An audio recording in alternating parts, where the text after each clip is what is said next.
Evangelho segundo Marcos, capítulo 16, verso 14 a 18. Ouçam atentamente, diz assim o texto bíblico. Finalmente apareceu Jesus aos 11, quando estavam à mesa, e censurou-lhes a incredulidade e dureza de coração, porque não deram crédito aos que o tinham visto já ressuscitado. E disse-lhes: ide por todo o mundo e pregai o evangelho a toda criatura. Quem crer e for batizado será salvo. Quem, porém, não crer será condenado. Estes sinais hão de acompanhar aqueles que creem. Em meu nome expelirão demônios, falarão novas línguas, pegarão em serpentes, e se alguma coisa mortífera beberem, não lhes fará mal. Se impuserem as mãos sobre enfermos, eles ficarão curados. Vamos orar mais uma vez? Pai, nós estamos diante da Tua palavra.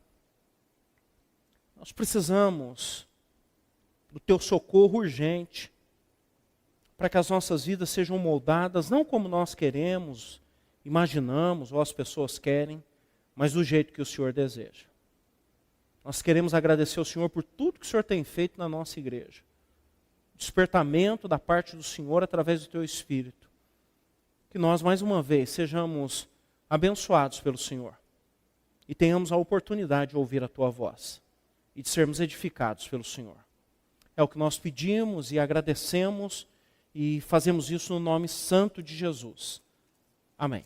Amém. Eu vou ser um pouco mais rápido aqui na minha ilustração. Eu só queria dizer que, tanto quanto eu gosto de lasanha, eu gosto do Evangelho de Marcos. Me faz salivar, de prazer, de ver como a ação poderosa de Deus é capaz de transformar o mundo à sua volta.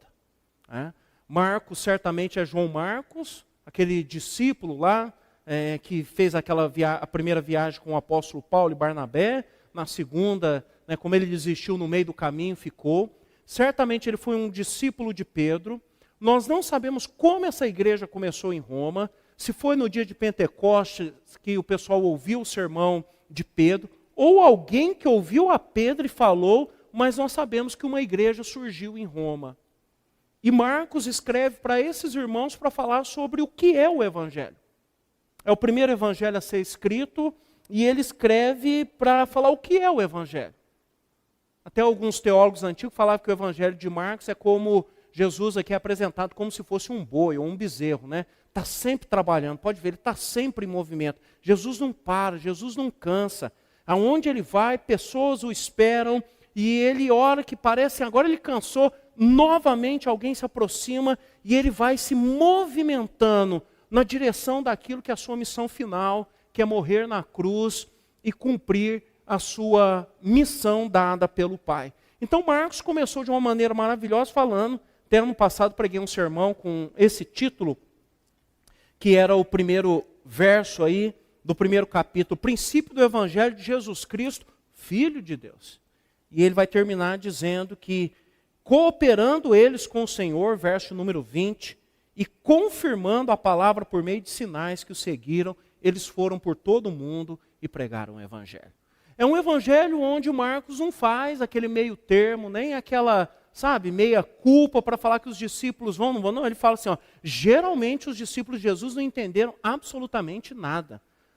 Quer seja na multiplicação dos pães ou agora na ressurreição, o coração deles está duro, estão incrédulos diante de tudo aquilo que eles viram e experimentaram, igual o meu e o seu muitas vezes o é. Tudo que nós já experimentamos no pouco tempo de vida que nós temos aqui, ou se você julgar que você tem muito tempo de vida, nós não, aqui que estamos aqui, se você disser assim, pastor, mas eu me converti há um mês, nós não temos razões para duvidar do poder de Deus e do que Ele já fez. Ainda assim, posso falar de mim mesmo. O meu coração vive cheio de dúvidas, que eu não era para ter nenhuma. Diante da grandeza, da majestade, do poder de Deus, algumas coisas os irmãos e irmãs da igreja já ouviram eu contando aqui do que Deus já fez na minha vida. Você sabe do que Ele fez na sua vida, de pessoas próximas, na nossa igreja, como Ele já curou, como Ele sustentou, o que Ele tem feito. Mas ainda assim o nosso coração é duro. Então eu gosto do Evangelho de Marcos, porque é um Evangelho de carne e osso, que fala comigo e com você, que muitas vezes estamos perdidos aí no meio da caminhada. Muitas vezes falando assim, será que Deus vai fazer isso mesmo? Será que Ele está me abençoando? Será que Ele está no controle de tudo? Ainda que vejamos Ele de forma maravilhosa, fazendo grandes coisas. Então Marcos foi sintético, na minha opinião, correu com o seu evangelho, mostrando Jesus nessa atividade, caminhando para o final.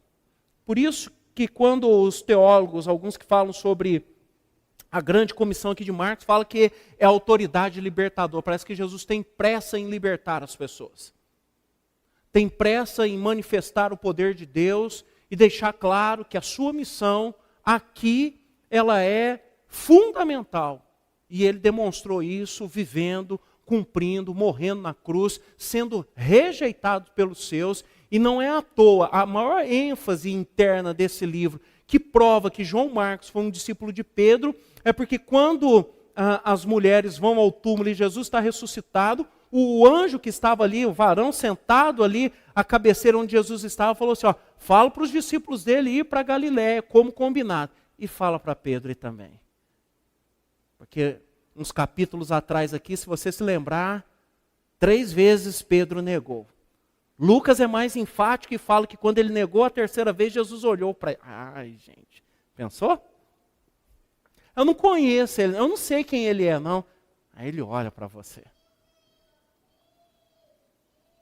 Então o evangelho, ele é bem articulado. E ele, à medida que você lê, exige de você uma resposta, que é fé. Exige de você uma reação. Não tem como ficar impassível diante do evangelho de Marcos. Como eu disse, como eu gosto, aproveitei hoje à tarde e li ele inteirinho. Em 2 sentadas. Li até o capítulo 10, depois li até o capítulo 16. Me satisfaz, me preenche, me ajuda a lembrar de algumas coisas fundamentais que geralmente eu esqueço todos os dias. Você deve ter um livro da Bíblia que chama mais sua atenção, que lhe dá prazer, que lhe aproxima mais de Deus. Então você tem que fazer isso. Mas, sem mais delongas, eu quero falar nessa noite sobre a grande comissão de Marcos, e eu quero falar sobre os impulsos de Deus que a igreja precisa responder a fim de comunicar o evangelho ao mundo. Como nós vamos comunicar o evangelho ao mundo? À medida que nós respondermos aos impulsos de Deus. Nós estamos nesse mês falando sobre comunicação do evangelho, lembrando que eu não tenho poder de converter ninguém, eu sou um instrumento nas mãos de Deus, quem converte é Deus, quem atua e salva é o Espírito Santo de Deus. Então Jesus Cristo, e é mais um desses momentos narrado pelos 4 evangelistas, ele está prestes a ser assunto aos céus, e ele vai dar uma ordem para os seus discípulos, uma tarefa para eles, a qual lhes foi dita desde lá do início, quando ele chamou. O primeiro aqui em Marcos, na narrativa de Marcos, o primeiro discípulo a ser chamado é Pedro. Engraçado, né? Porque é o que tem a ênfase na negação. Todos o negaram, mas a ênfase ficou em Pedro. Os irmãos Pedro e André, pescadores, depois Tiago e João. É a primeira turma, os primeiros 4 que Jesus andando ali na Galiléia, falou assim, vem me seguir. Diz que largaram as redes e imediatamente o seguiram. Desde o início eles sabiam que estavam largando tudo para servir o rei do universo. Aquele que tem todo o poder e que pode transformar vidas. E nós precisamos dessa consciência também. Então vamos lá. O primeiro impulso de Deus que a igreja precisa responder a fim de comunicar o evangelho ao mundo é o duplo imperativo. Olha o que diz aí o verso de número 15. E disse-lhes, ide por todo o mundo e pregai o evangelho a toda criatura. Aqui, na minha opinião, esse duplo imperativo é uma ordem para o povo de Deus. Não tem discussão. Ordem é ordem. Eu lembro uns tempos atrás, aí, quando surgiu aquele filme lá, Tropa de Elite, tem muito palavrão, né? Não aconselho ninguém a ver, não. Mas tinha uma frase lá do famoso Capitão Nascimento, todo mundo ficou assustado com ele, que era o quê? Missão dada é missão cumprida. Até vocês assistiram, então vocês sabem também. Missão dada é missão cumprida. É a única coisa que eu lembro do filme. Missão dada é missão cumprida. E foi o que Jesus fez com seus discípulos. Aqui, a igreja de Cristo, nesse mundo, ela precisa lembrar, nós não estamos aqui para ficar mais ricos, para ter mais poder, o que quer que seja. Nós estamos aqui para causar um impacto transformador no mundo. Então, Jesus disse assim aos seus discípulos. E lembre-se, verso 14, ele começa censurando a incredulidade. Por quê?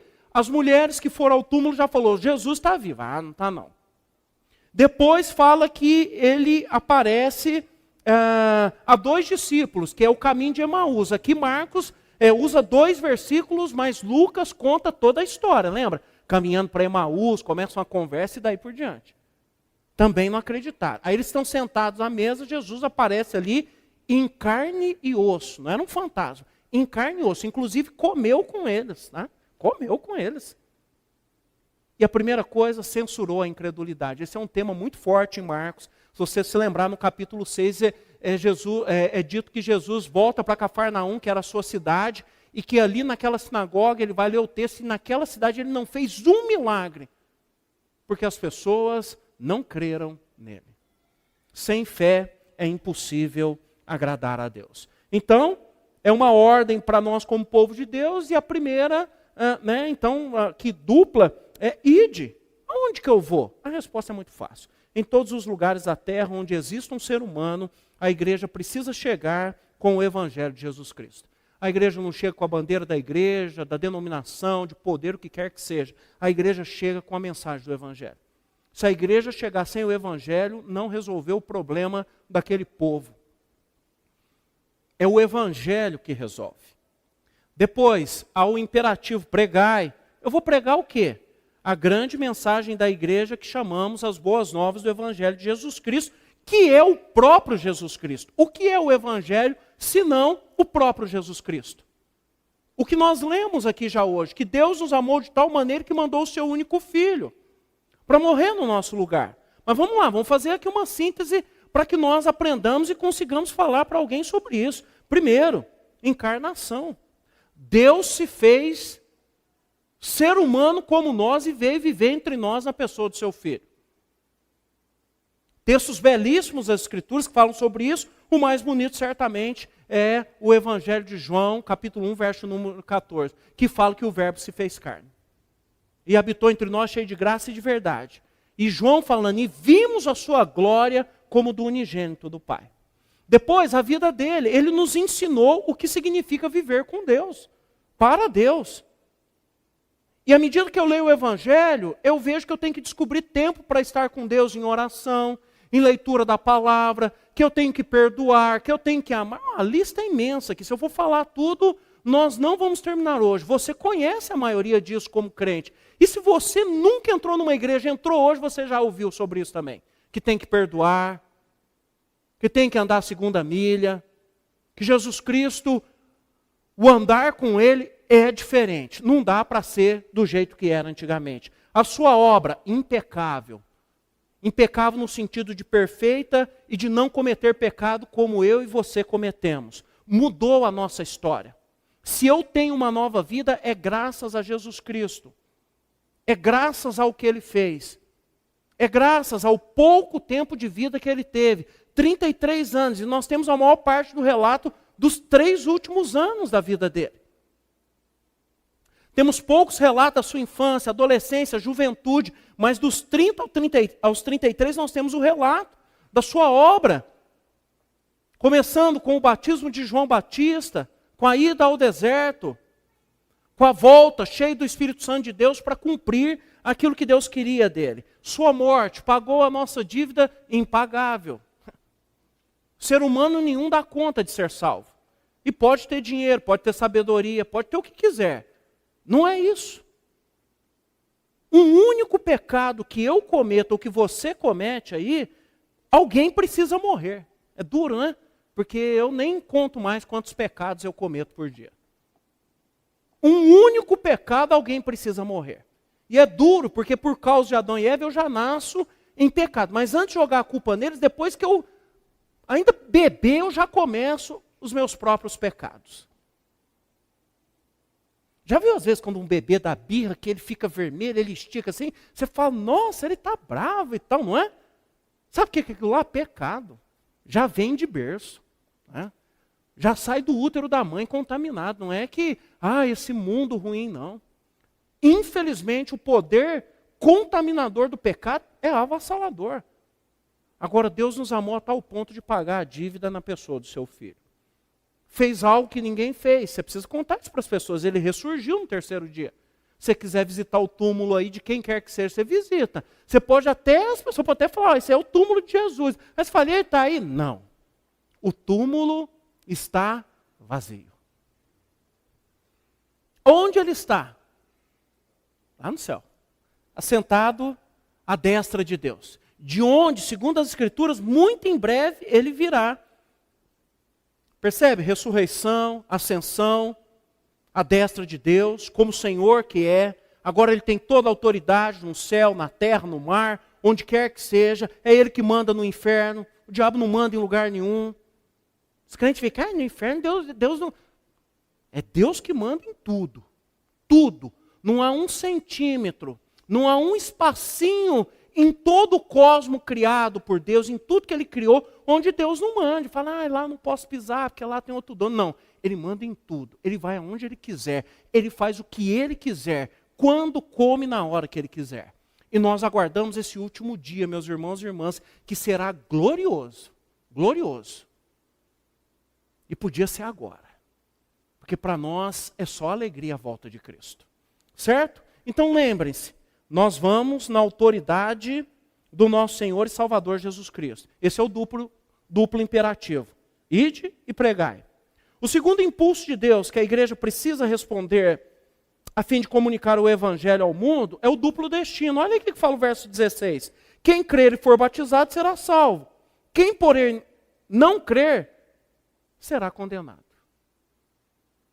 Não há meio termo. Então aqui é uma condicional para todo ser humano.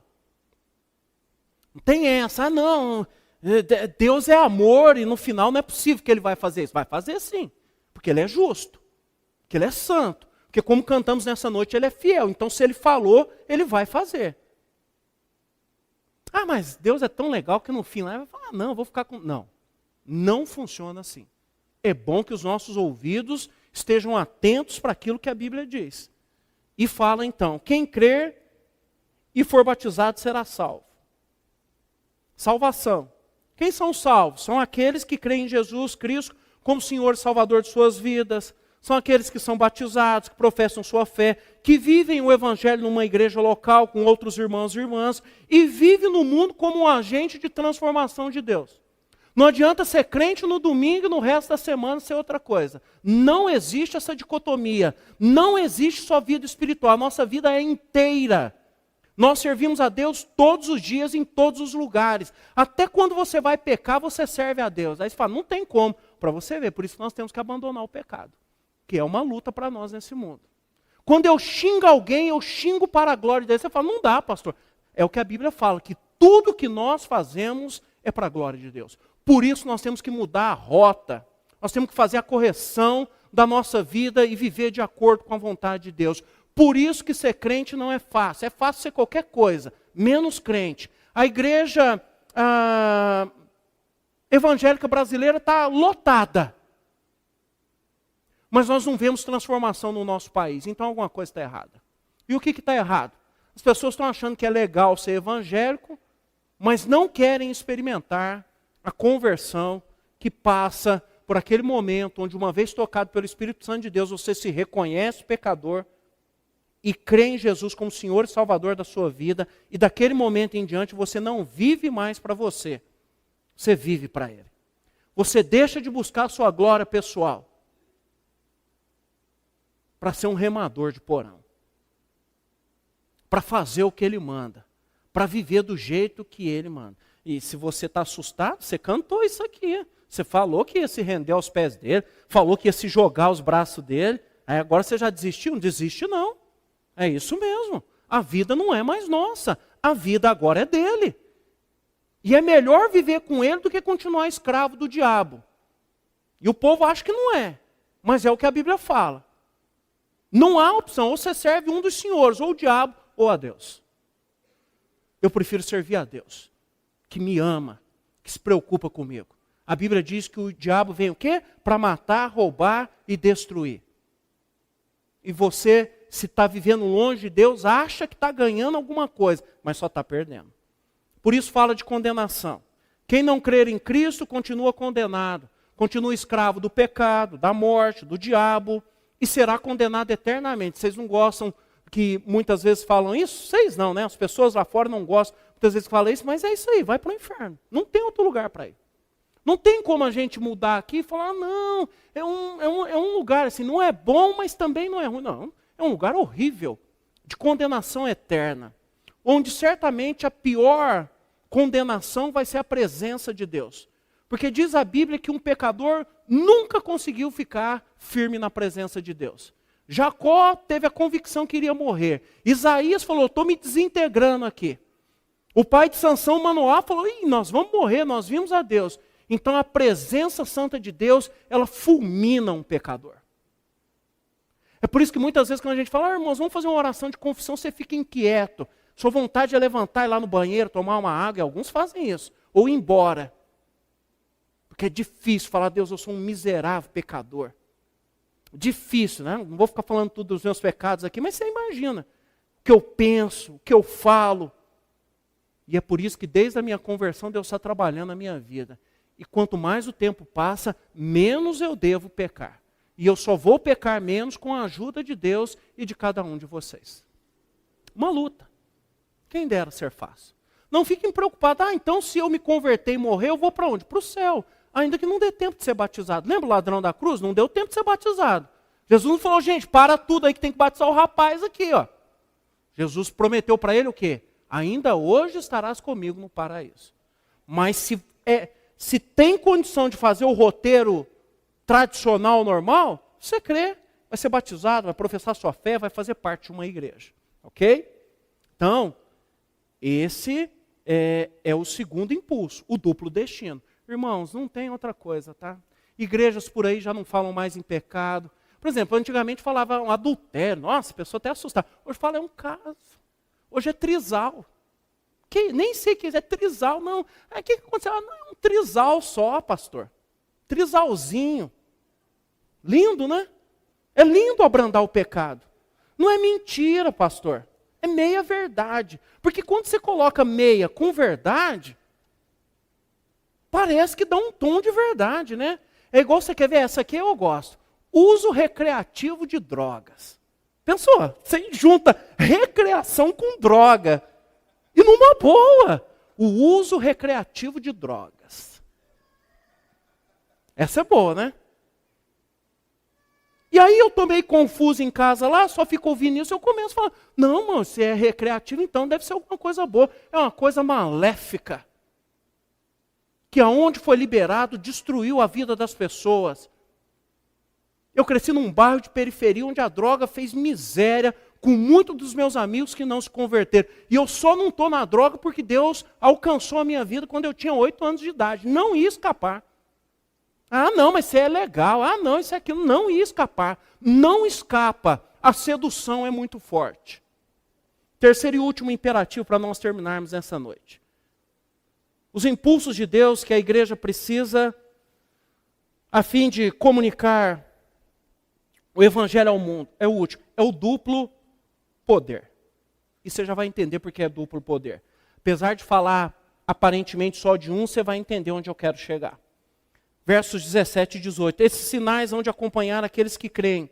Em meu nome expelirão demônios, falarão novas línguas, pegarão em serpentes, e se alguma coisa mortífera beberem, não lhes fará mal. Se impuserem as mãos sobre enfermos, eles ficarão curados. Aqui é um alerta para nós como povo de Deus, e você se lembrar, tanto aqui Marcos capítulo 13, todos os evangelistas falaram sobre isso. Marcos no capítulo 13, Mateus lá no capítulo 24, para que a gente não se enganasse. Nós seríamos tentados, quando pessoas aparecessem, a achar que elas são Cristo, mas elas não são. Podem ser simulacros, podem estar travestidas de Jesus Cristo, mas não são nosso Senhor. Então o meu ouvido precisa ser mais apurado, os meus olhos precisam estar mais lubrificados. Eu preciso ser alguém que pensa, reflete e entende a verdade a partir daquilo que Deus fala. Por quê? Eu falo que aqui é um alerta para o povo de Deus, porque aí nós estamos mexendo com o poder. O poder é experimentado em meio à nossa obediência a Jesus Cristo de ir e pregar o evangelho a todas as pessoas. Quando eu vejo esses sinais e maravilhas? Quando eu prego o evangelho. quando eu prego o evangelho. A última que eu ouvi é o nosso missionário da APMT que está lá no Iraque. Sofreu um atentado, o carro dele foi metralhado. Você vê a foto, você fala, não, o homem está intacto. Você fala, como? Deus? Não tenho dúvida. Nós já ouvimos falar de cura, de milagres, da ação portentosa de Deus, mas para isso você precisa estar em obediência a Ele. Há muitos relatos disso em alguns livros, como aconteceu antigamente, na antiga União Soviética, chamada de cortina de ferro, quando muitos cristãos foram forçados a tomar veneno e não morreram. Não morreram. Porque Deus interveio de uma forma miraculosa. Talvez na sua vida você já experimentou algo assim. Talvez você já viu Deus agindo portentosamente à medida que você se preocupava em pregar o evangelho e comunicar. Essa é a parte onde há a verdade. É em obediência que eu experimento essas coisas. Por quê? Porque hoje tem a parte da mentira, né? O que anda acontecendo? Muita gente anda usando esses sinais do poder de Deus para se promover. Você marca dia e hora que Deus vai curar. Então vem aqui no dia tal que Deus vai curar. Na Bíblia nunca diz que Deus marcou dia e hora para curar ninguém. Diz que nós suplicamos o favor dele e se ele quiser, porque ele não é obrigado, ele vai intervir. Mas no dia, na hora e como ele quiser. Eu não controlo. O Espírito Santo de Deus, biblicamente falando, é incontrolável. Por isso as figuras para o Espírito Santo na Bíblia é o quê? Menos terra. Água. Lembra, Ezequiel, um rio que vai crescendo? Um rio, gente, uma enxurradinha de nada já aqui nas nações leva todo mundo. O rio é avassalador, incontrolável. Outra figura, nós estamos vendo acontecer no nosso país, fogo. Depois que você pôs fogo, meu querido, não tem como apagar. E vento. Começou a ventar, se o seu telhado não estiver seguro, vai embora. Então não venha me dizer que se você vai controlar Deus, você fala, não pastor, mas deve ser de Deus. É só você ler Mateus 7. Lembra que no último dia Jesus fala, vai aparecer alguns que vão falar assim, Senhor, em teu nome eu expeli. Gente, expeli demônio, né? Em teu nome eu... Gente, profetizar. Teu nome, Jesus vai falar o quê? Apartai-vos de mim, eu não os conheço. Como não conhece? Então, começa a ficar esperto. Se qualquer igreja, seja a nossa, outra, ou eu como crente, como pastor, estou começando a querer me promover pessoalmente, eu estou me afastando de Deus. Agora, enquanto eu promover a Cristo, aí eu estou no caminho. Eu tenho que sumir para que Cristo apareça. Eu não concorro com Ele. Eu não sou essencial. Você já deve ter percebido isso. Prega o reverendo Melquisedeque. Eu não sou essencial. E se eu e ele morrermos agora, um irmão aí, ou uma irmã tem condição de vir aqui e pregar um texto bíblico. Se não der conta de continuar esse de Marcos, de falar assim, irmãos, o Salmo 23, o Senhor é o nosso pastor e nada nos faltará. Ainda que Ele levou os nossos 2 pastores, Ele vai continuar cuidando de nós. Não é? E vamos para casa. E vamos para o velório, né? Aí metade vai lá no reverendo Melquisedeque, metade vai no meu. Dá uma moral para nós, né, reverendo? Entendeu? Não é a nossa preocupação, meus irmãos. Não é a nossa preocupação. Porque tem muita gente brincando com fogo. Isso aqui, um crente não tem autorização de falar assim, ó, enche um copo aí com venenal. Põe aí. Vocês querem ver como é que é ser crente? Ó, vou tomar isso aqui, é água, tá? Tá vendo? Vai morrer na hora, mas vai cair duro. E no velório dele a gente vai falar, tá vendo? Errou, cometeu um pecado. Deus não mandou fazer essa gracinha. É o crente que acha que pode ir no Rock in Rio, no Lollapalooza, no Festa do Peão, que quer que seja lá, está fazendo coisa errada. Fala, não, mas o Senhor vai me proteger. Deus está lá, eu confirmo. Mas Ele não é obrigado a te proteger, não, hein? É o crente que quer fazer falcatrua e não quer ser pego pelo governo. Não, a fiscalização não há de chegar aqui, vai chegar.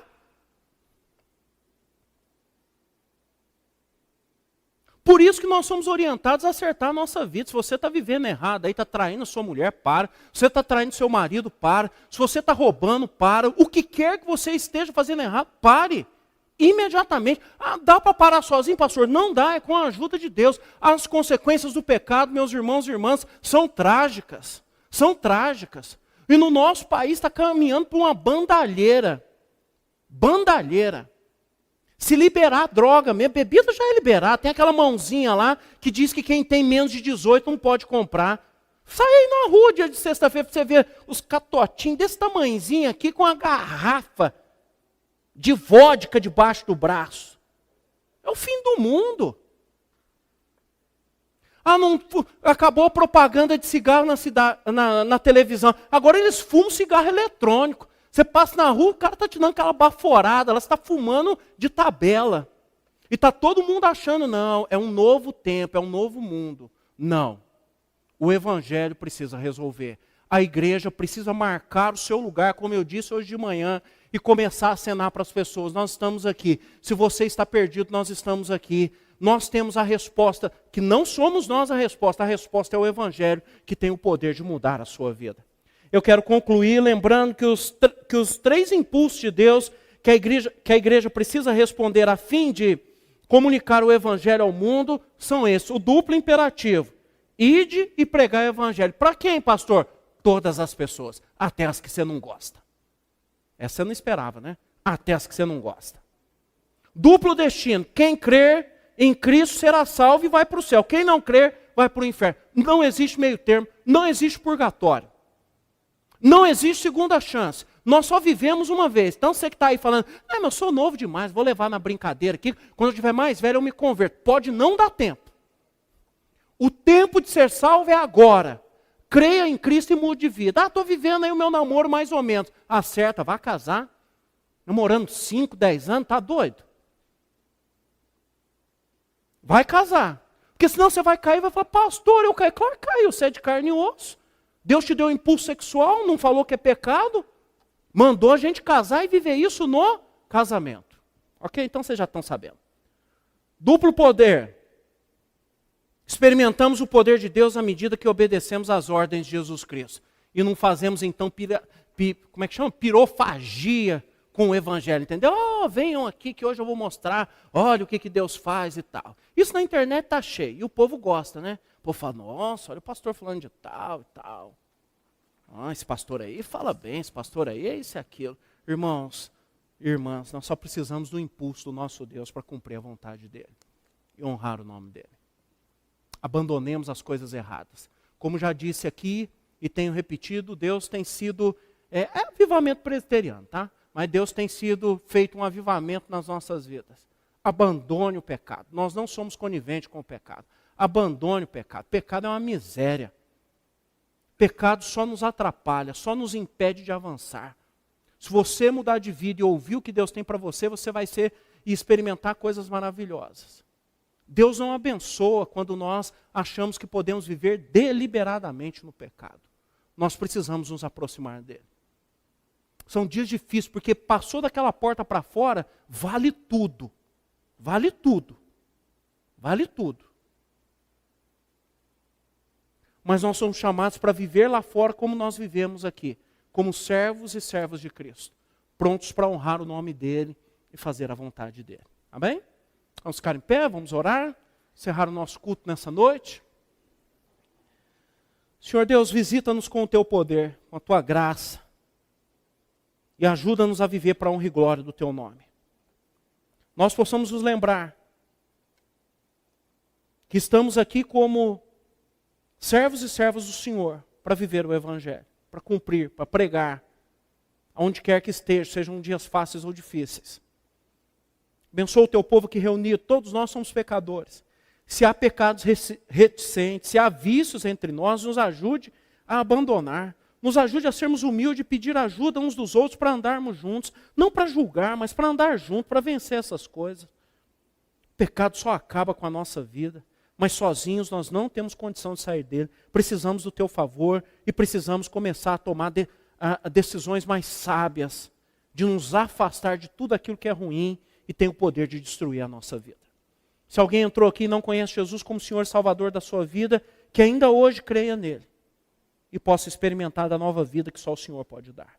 Muito obrigado, nós agradecemos ao Senhor temos uma semana de lutas aí pela frente, possamos contar com a tua graça, com a tua sabedoria, com a tua força. E aqueles que precisam tomar decisões, que tomem essas decisões baseadas na vontade do Senhor. É o que nós pedimos e agradecemos no nome de Jesus. Amém.